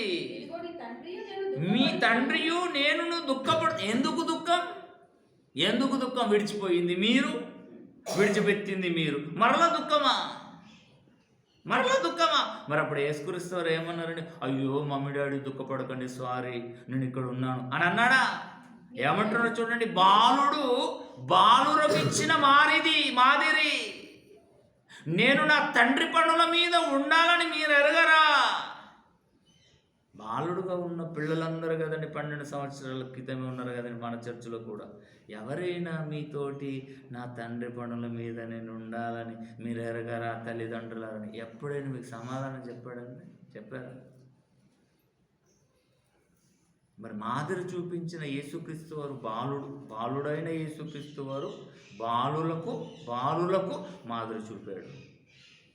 మరి పిల్లలను ఎలా పెంచుతున్నారో చెప్పండి. 12వ ఏట రాగానే నా తండ్రి పనుల మీద నేను ఉండాలి అని ఏ పిల్లోడికైనా ఆలోచన వస్తుందండి? ఎలా పెంచుతున్నారండి మీ పిల్లలను? ఇక దేవుడు ఇచ్చేసాడండి, ఇక నా మగతనానికి ఇక డోకా లేదని అనుకుంటున్నామా? ఇక నేను నా కడుపు పండిందండి, ఇక స్త్రీలలో ఎప్పుడు కూడా నేను అవమానించబడను, గొడ్రాలుగా నేను పిలువబడను, ఇక నా కడుపు పండింది బలివలనుకుంటున్నావా? పండించాడు దేవుడు నీ మీద నమ్మకంతో. మీరు మీ పిల్లలను ఎలా పెంచుతున్నారు? 12వ ఏట రాగానే యేసుక్రీస్తు వారు మాట్లాడిన మాట మన పిల్లలు మాట్లాడాలి. ఎందుకు మాట్లాడడం లేదు? తల్లిదండ్రుల పెంపక లోపం.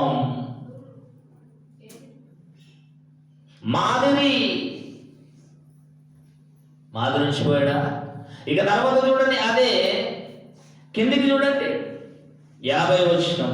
అయితే ఆయన తమతో చెప్పిన మాట వారు గ్రహింపలేదు.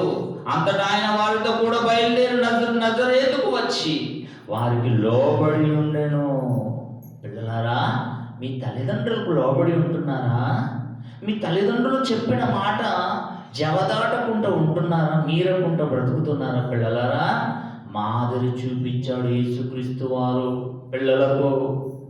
12వ ఏట ఉన్న పిల్లలారా, మీ తల్లిదండ్రులకు లోబడండి, నా తండ్రి పనుల మీద నేనున్నానని యేసుక్రీస్తు వారు చెప్పినట్లుగా 12వ ఏటలో ఉన్న పిల్లలారా మీరు చెప్పాలి. ఆడపిల్లలైనా మగపిల్లలైనా మాదిరి. ఇంకా కిందికి చదవండి.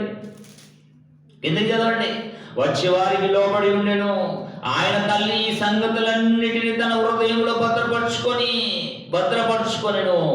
యేసు జ్ఞానమందును, మొట్టమొదటి జ్ఞానమందును, తర్వాత వయసు యందును, తర్వాత దేవుని దయందును, ఆ తర్వాత మనుషుల దయందును వర్ధిల్లుచుండెను. మన పిల్లలు కూడా అలాగే వర్ధిల్లాలి.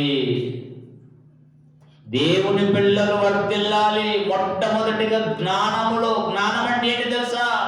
సత్యము, వాక్యం, లోక చదువులు కాదు. దేవుని జ్ఞానములో ముందు ఎదగాలి.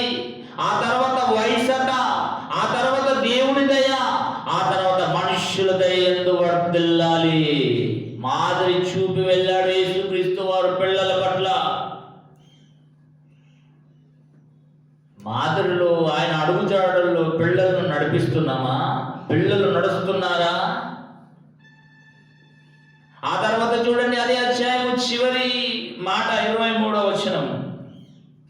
3వ అధ్యాయము, లూకా సువార్త 3వ అధ్యాయము 23వ వచనం. యేసు బోధింప మొదలు పెట్టినప్పుడు ఆయన దాదాపట 30 ఏళ్ళ ఈడు గలవాడు. మొదలు పెట్టాడు సువార్త. మనకెన్ని సంవత్సరాలు ఉన్నాయి? 30 దాటాయా లేవా? ఏది మరి సువార్త మొదలు పెట్టామా? ఆలోచించండి. ఇంకా ఇప్పటి కూడా బాప్తిసం తీసుకోవాలని మహాభక్తులు ఉన్నారంటే, బాప్తిసం అంటే ఎరగిన వారు ఉన్నారండి. మరి మీరు ఎవరు? మా తాత క్రిస్టియనే, నేను క్రిస్టియనే, మా అమ్మ క్రిస్టియనే, మేము క్రిస్టియనే. ఏమి బాప్తిసం ఎందుకు తీసుకోలేవు? వద్దండి, ఇప్పుడు ఎందుకండి? బాప్తిసం తీసుకుంటే తప్పు చేయరాదు అంటున్నారు, త్రాగరాదు, సిగరెట్లు పట్టరాదు, బాప్తిసం తీసుకుంటే. మాని మరి బానిసవా? వ్యసనానికి గురయ్యావా? అందుకే నా భూమి మీదకి వచ్చా. 30 ఏట బాప్తిసము తీసుకొని స్వార్థ పనిలో ఉన్నాడు యేసుక్రీస్తు వారు. మాదిరి. ఈరోజు 58 అండి. ప్రభుత్వము కాలమానం ఎంతండి? 58. ఇక 58 సంవత్సరాల తర్వాత ప్రభుత్వం ఏమంటుందంటే, ఇక నీ వల్ల కాదు, నీ అవశేషాలన్నీ కూసైన కుక్కి బండి నువ్వు ఇక తన్ని తరపేసిన తర్వాత అప్పుడు బ్యాగ్ వేసుకొని వస్తారండి.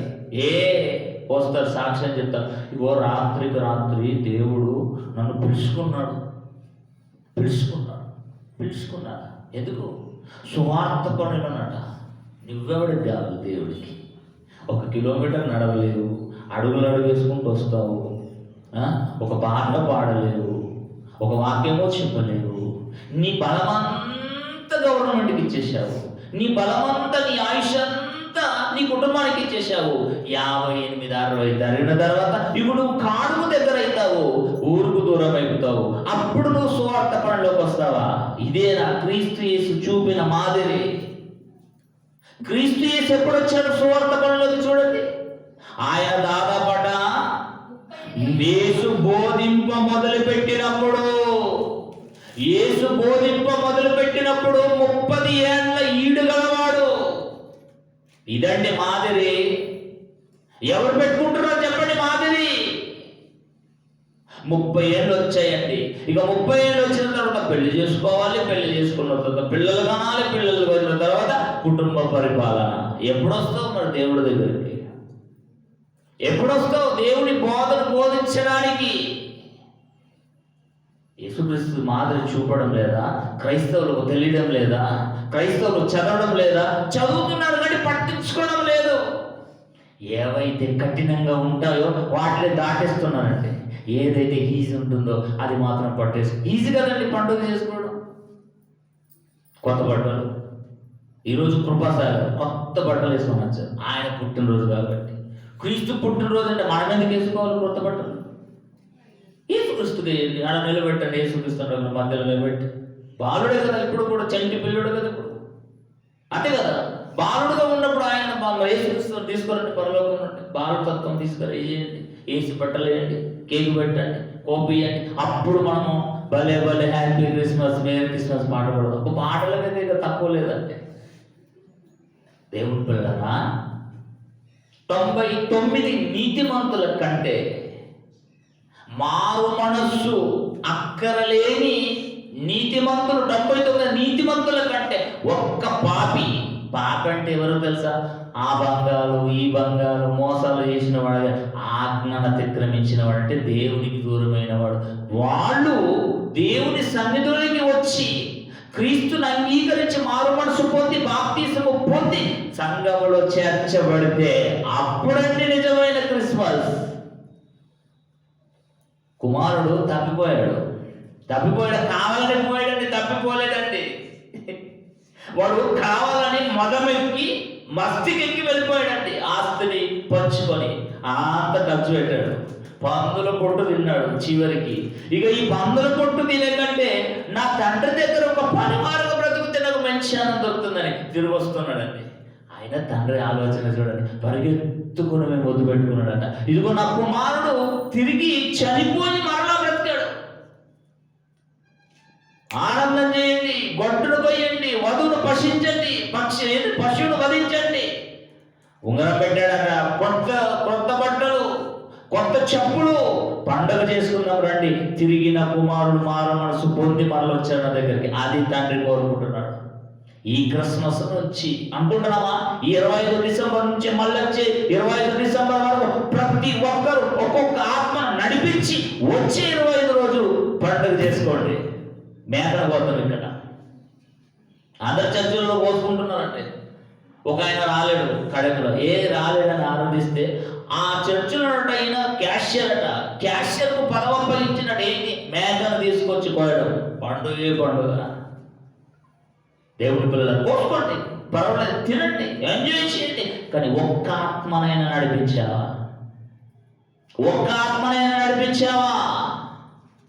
నడిపిస్తే పరలోకంలో కోటాను కోట్ల దూతలతో దేవుడు ఆనందపడతాడు, సంతోషపడతాడు. దేవుడిని ఆనందపరిచి మనం ఆనందపడతాం. ఈరోజు తల్లిదండ్రులు బాధతో దుఃఖంతో పిల్లలు ఏదైనా ఎంజాయ్ చేస్తారండి. మన గర్భవాసం నుండి వచ్చిన పిల్లలు మాట ఆలోచిద్దాం, వాళ్ళు కూడా బాధపడతారండి. ఒరే, ఆ మమ్మీ డాడీ రోజు బాధతో ఉన్నారా, మనం అల్లరి చేయకూడదురా, అరే మనం ఆడుకోకూడదురా, మనం కూడా కూర్చుందామంట. తండ్రేమో అక్కడ బాధతో ఎక్కి పడుకుంటూ ఏడుస్తూ ఉంటే ఈరోజు పర్వదినము పుట్టినదనని మనం ఎంజాయ్ చేస్తామా?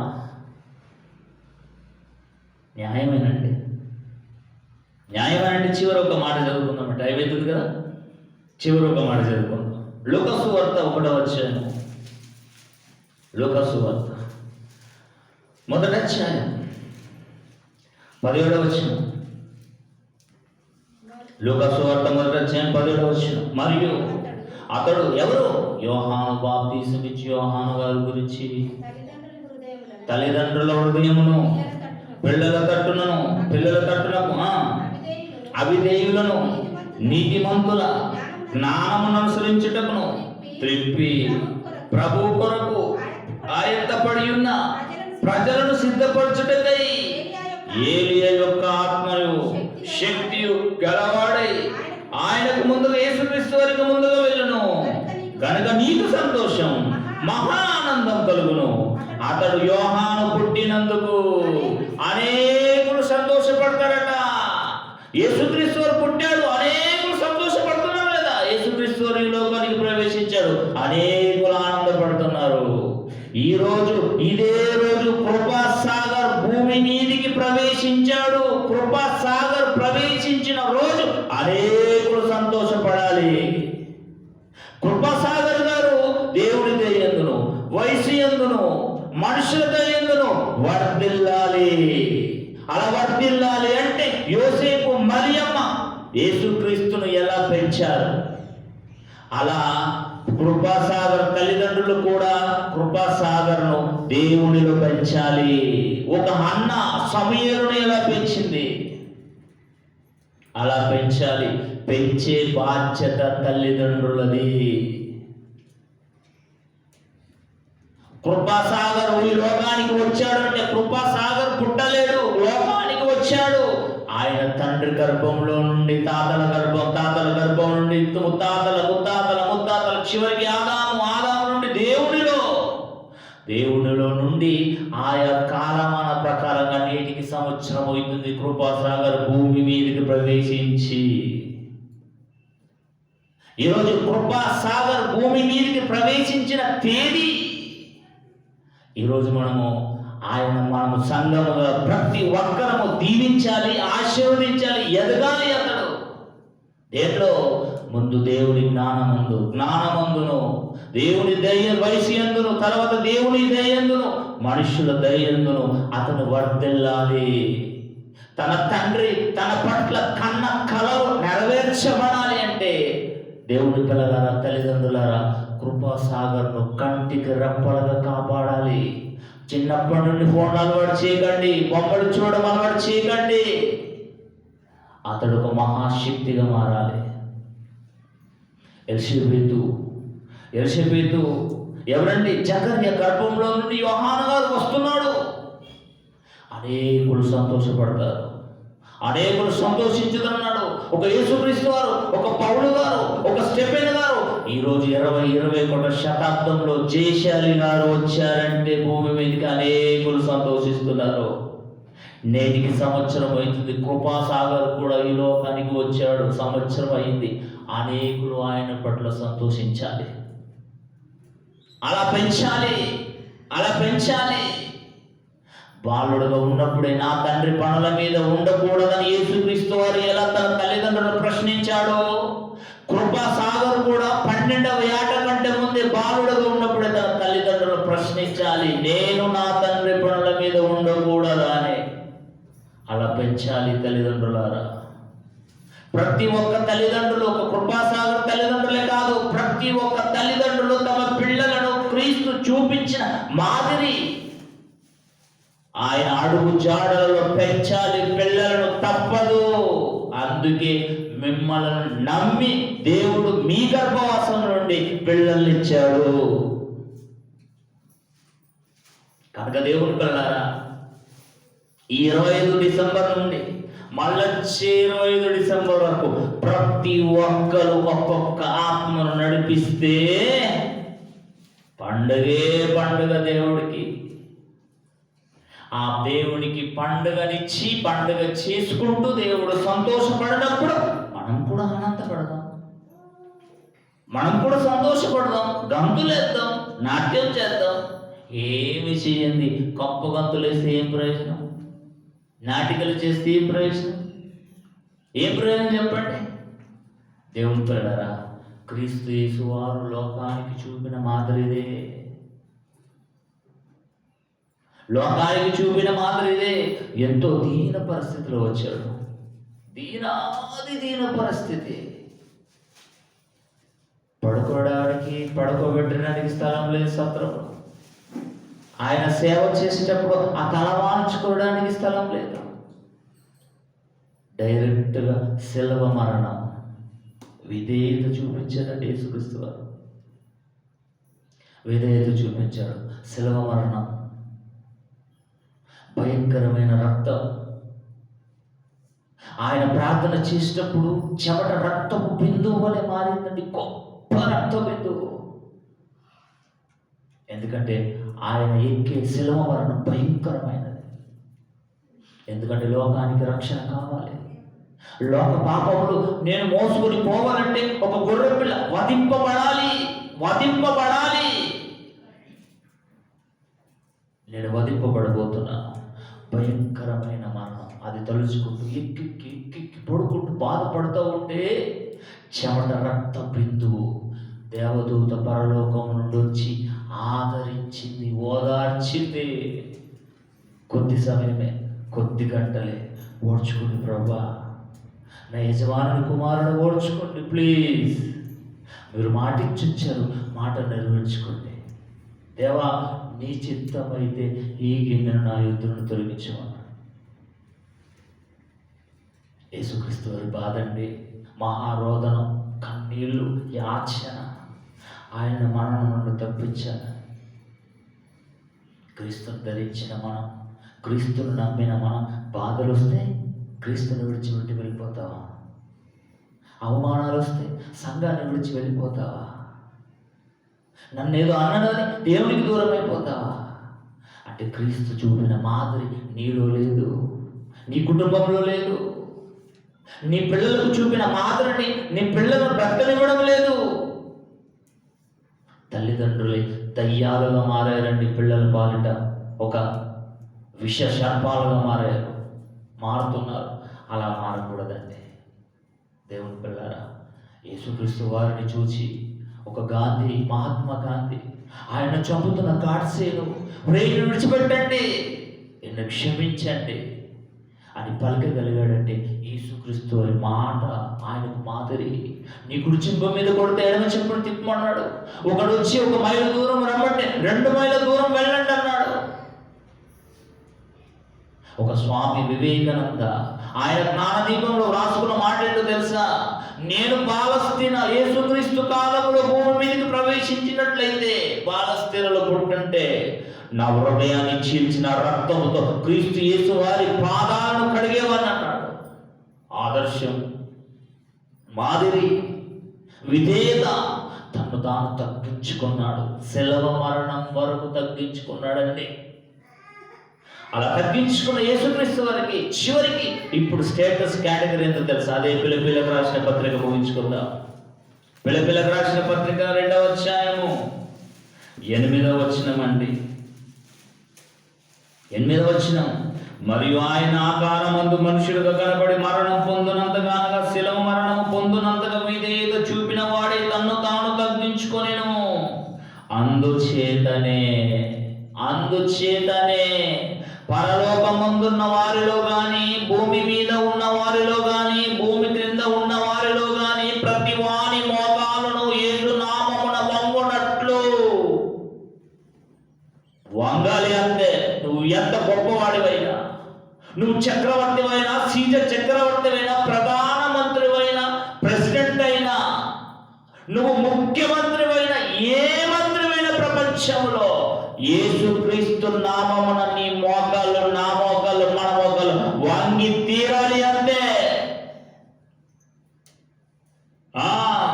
ప్రతి వాని మోకాలు యేసు నామమున వంగునట్లు ప్రతి వాని నాలుకయు తండ్రి అయిన దేవుని మహిమార్థమై యేసుక్రీస్తు ప్రభువుని ఒప్పుకొనున్నట్లు దేవుడు ఆయనను అధికముగా హెచ్చించి ప్రతి నామమునకు పైనామము ఆయనకు అనుగ్రహించెను. ఇప్పుడు పరలోకంలో ఉన్నాడని, పరలోకంలో దూతల మీద, అధికారుల మీద, ప్రధానుల మీద, భూమి మీదను, పరలోకమందును, పాతాళ లోకమందునకు సర్వాధికారము ఇవ్వబడింది. ఊరికనే అధికారం రాలేదండి, కష్టపడాలి. తన ప్రాణం పెట్టాడు. లోక పాపాలను మోసుకోవడానికి గొర్రె పిల్లగా వధింపబడ్డాడు. బళ్ళకు మూడు పొడిపించుకున్నాడు. మీద ఏదంటే తల మీద ముళ్ళ కిరీటం పెట్టించుకున్నాడు. కొరడాలతో కొట్టించుకున్నాడు. గంటల వ్యవధి క్రూరంగా హింసించారండి. ఎక్కడుంది సుఖం? మేనీ క్రిస్మస్, హ్యాపీ క్రిస్మస్ అంట. ఆయన రాక కంటే ఆయన మరణమే గొప్పది. ఆయన మరణించకపోతే, ఆయన రక్తం కార్చకపోతే మనకిక్కడ రక్షణ చెప్పండి. దేవుని పిల్లలారా, సంతోషపడండి, ఆనందపడండి. ఆనందపడితే మిక్కిలి ప్రభువునందే ఆనందపడతాడు. ఇంకెవరిందో ఆనందపడద్దు. లోకమందు ఆనందపడ్డావా, లోకంలో కలిసిపోతావు. కుటుంబం ముందు ఆనందపడ్డావా, కుటుంబంలో కలిసిపోతావు. కానీ నా యందే నువ్వు ఆనందపడాలన్నాడు. అంటే 99 నీతిమంతుల కంటే మారు మనస్సు కలిగిన వాడు ఒక్క పాపి లోకంలో నుండి తిరిగి దేవుని చెంతకు వస్తే మనసు మారు మనసు పొంది, బాప్తిసము పొంది, నూతన జీవితంగా, నూతనాత్మగా సంఘములో దేవుని ద్వారా ప్రవేశిస్తే అదే రమణకు ఆనందం. కనుక దేవుని పిల్లలారా, పాఠ్యాంశం పేతురు గారు రాసిన 3వ పత్రిక 3వ అధ్యాయము 2వ అధ్యాయం 21వ వచనం. మనకు క్రీస్తు యేసు వారు చూపిన మాదిరి ఎన్నో ఉన్నాయి. మచ్చుకు 1-2 చూపించానంతే. పిల్లలకు చూపించాడు, పెద్దలకు చూపించాడు, తల్లిదండ్రులకు చూపించాడు. ఎన్నో మాదిరులు ఉన్నాయి. ప్రపంచానికి మాదిరి చూపించిపోయాడండి యేసుక్రీస్తు. క్షమా గుణం గలవాడు. తగ్గించుకునే జీవితం ఎవరిదంటే యేసుక్రీస్తు వారి నెంబర్ 1. కనుక మనము కూడా తనను తాను తగ్గించుకున్నవాడు హెచ్చింపబడును. యేసుక్రీస్తు వారు చెప్పిన మాట, దేవుడి బలీయమైన రెక్కల కింద దీన మనస్సు గలవారై మనం ఉంటే ఆయన ఒక టైం ఉంటుంది, మనని హెచ్చిస్తాడట. అప్పుడు గొప్పవారిగా మనం పిలువబడతామండి, గొప్పవారిగా ఉంటామండి. దేవుని పిల్లలారా, ఆ తరుణం, ఆ సమయం వచ్చేంత వరకు దేవుని బలిష్టమైన చేతుల కింద దీన మనస్కులై దేవుని సేవ చేస్తూ, దేవుని పని చేస్తూ ఉందాం అందరం. కనుక క్రీస్తు యేసు చూపించిన మాదిరిదే కొన్ని చూశాం. కనుక ఆయన అడుగుజాడలు ప్రతి ఒక్కరు నడవాలి. నడిపించే బాధ్యత మనదే. ఒక ప్రార్థన చేసుకుందాం. దయగలిగిన తండ్రి, నీ దయగల నామానికి వందనం చెల్లిస్తాం. ఇంతవరకు మంచి మాటలు మాకు వినిపించారు. విన్న మాటలు నిష్ప్రయోజనం కాకుండా, విడిచిపెట్టకుండా మీ మాటల ప్రకారము మీ కుమారుడైన యేసుక్రీస్తు వారు, మా ప్రభువులకు ప్రభువు, రాజులకు రాజు అయిన క్రీస్తు యేసు వారు చూపించిన మాదిరి ఆయన అడుగుజాడలో మేము నడుస్తూ మిమ్మల్ని సంతోషపెట్టే పిల్లలుగా, మిమ్మల్ని ఆనందపరిచే పిల్లలుగా దేవ భూమి మీద బ్రతుకుతూ మీ ఉన్నతమైన నామాన్ని గణపరుస్తూ మహిమపరుస్తూ మీ కుమారుడు ఎలాగైతే ఆయన స్థలంలోకి చేరాడు, మేము కూడా మా కొరకు సిద్ధపరుస్తున్న స్థలంలోకి వచ్చే భాగ్యాన్ని మాత్రం ప్రసాదించండి. మీ కుమారుడు దేవ కృపాసాగర్ నేటికి సంవత్సరం అవుతుంది ఈ లోకానికి ప్రవేశించి. మీ కుమారుని డెలివరీ డే జరుపుకోవడానికి సిద్ధపడుతున్నాం. మీ కుమారుని జ్ఞాపకం చేసుకోండి. జ్ఞానమందును, వైసీయందును, మీ దయ్యందును, మీ కుమారుడి దయ్యందును, పరిశుద్ధాత్మ దయ్యందును, మనుషుల దయ్యందును మీ కుమారుని దీవించండి, వర్ధిల్లింపచేయండి, ఆశీర్వదించండి. తనకిచ్చిన తల్లిదండ్రులను, అన్నగారిని, అక్కగారిని జ్ఞాపకం చేసుకోండి. కృపాసాగర్ను చిన్ననాటి నుండి పడుకున్నప్పుడు, లేచినప్పుడు, దేవ నడిచినప్పుడును మీ యొక్క మాటలు మీ కుమారుడికి బోధించి అభ్యసింపచేసే జ్ఞానాన్ని మీ పిల్లలకు, తల్లిదండ్రులకు నాకు ఇవ్వండి. మంచి మనసు ప్రసాదించండి. ఇదిగో నా తండ్రి, ఈ రోజు నుంచి మరలా నూతన దయా కిరీటాన్ని మీరు దయచేశారు. అందుని బట్టి మీ పాదసందులో ప్రణమిస్తున్నాం. మీ కుమారుని దీవించండి, మీ కుమారుని ఆశీర్వదించండి, బలపరచండి. మంచి బలముతో, శక్తితో, మంచి ఆరోగ్యంతో నింపమని అర్థిస్తూ తలలో వచ్చిన మీ పిల్లలందరికీ జ్ఞాపకం చేసుకోరండి. మీ పిల్లల కుటుంబాలను జ్ఞాపకం చేసుకోరండి. మీ పిల్లల గర్భఫలాలను జ్ఞాపకం చేసుకోండి.